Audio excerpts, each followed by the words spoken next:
તો જૂનાગઢના ખાડિયા ગામ ખાતે પૂર્વ ધારાસભ્ય જવાહર ચાવડાનું ભવ્ય સ્વાગત કરવામાં આવ્યું। જવાહર ચાવડાએ આહિર સમાજની વાડીમાં મેરેજ હોલ બનાવવા માટે 70 લાખનું અનુદાન આપ્યું। જવાહર ચાવડા તેમજ તેમની પત્ની દ્વારા મેરેજ હોલનું ખાતમુહૂર્ત કરવામાં આવ્યું। જવાહર ચાવડાએ સમૂહ લગ્નને લઈને પોતાના વિચારો રજૂ કર્યા હતા। કચ્છનો દાખલો આપીને તેમણે જણાવ્યું હતું કે એક જ દિવસે લગ્ન કરાવવામાં આવે તો મોટો ખર્ચ બચે છે, સાથે જ પરિવારમાં મન દુઃખ ઓછા થાય તેવી પણ વિચાર તેઓ વ્યક્ત કર્યો।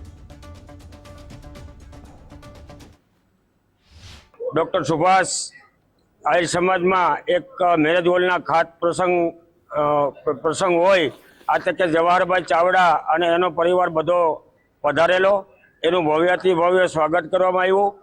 મિત્રો, મોટી વાત તો એ છે કે 2002માં પેથલજી બાપાએ આ સમાજમાં 1750 વાર જગ્યા લઈ અને સમાજનું નિર્માણ કરી અને ખડિયા ગામ આહિર સમાજને આ સમાજ અર્પણ કરેલ।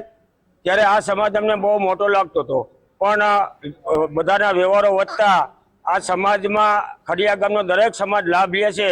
કોઈ પાસેથી વધારે ભાડું લેવામાં નથી આવતું।